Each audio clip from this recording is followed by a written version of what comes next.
What's sure to be a long recovery process for many begins following Hurricane Nicole. Our cameras caught several unbelievable moments, from a coastal road being badly damaged to homes collapsing and falling into the ocean. I heard a loud crack, and that whole section of wall fell over. Last night, we spotted a home showing signs of severe damage from Nicole as the storm was heading our way. By daybreak, we saw the aftermath as the home collapsed. And now the seawalls are gone, and homes are falling in the ocean. It's very surreal. And tonight we have team coverage as we get a better look at the destruction left behind by Hurricane Nicole, while Central Florida begins recovery efforts. Yeah, and needless to say, from that video, Hurricane Nicole left a lasting mark on several parts of our coast, both physically for the coast and mentally for people. Good evening, I'm Greg Warmoth. I'm Martha Sigalski. Tonight, many people are just starting to try and figure out where to begin the cleanup and recovery process after such a devastating storm. We have team coverage tonight of some of the most severe destruction left behind by Nicole. Chris Heath is standing by in New Smyrna Beach. Jeff Deal is in Cocoa Beach with a look at all the damage there. But first, let's get out to Shannon Butler, who's live in Wilbur by the Sea, where people there actually saw homes collapse into the ocean this morning. Shannon. You know, Greg, when I was with you guys last night, we watched as just one of those homes started to slowly fall into the ocean. What we did not expect is that when daylight came, that would be the scene all up and down this part of Wilbur by the Sea. Take a look. This is just one of many houses that have toppled into the ocean overnight.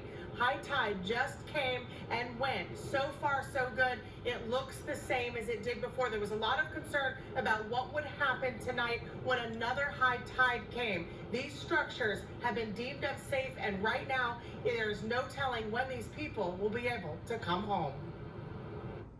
It's horrifying. It's horrifying. There's so many houses already in the drink. Mike McGinley has lived here 30 years and has never seen anything like this. There's no way you could have thought these houses were falling. Never, never. I would have never guessed it. I've seen a lot of really bad storms, and I've seen the beach disappear 2 or 3 times since I've lived here.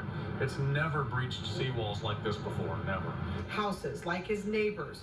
This $1 million plus home was here yesterday, but is now toppled into the sea. He says after Hurricane Ian, some of the seawalls were built just in case of another storm, but those walls were no match for back-to-back storms.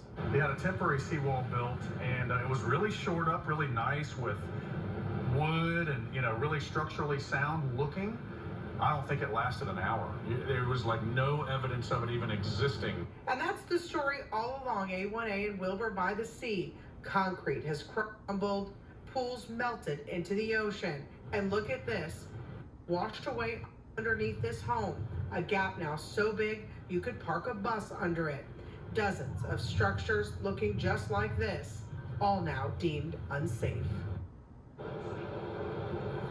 Now take a look. This is what most of the walkways along A1A actually look like. They have collapsed not only under Hurricane Ian, but now after this storm. Earlier today, we were walking along the beach. We showed you those images from down up into the houses.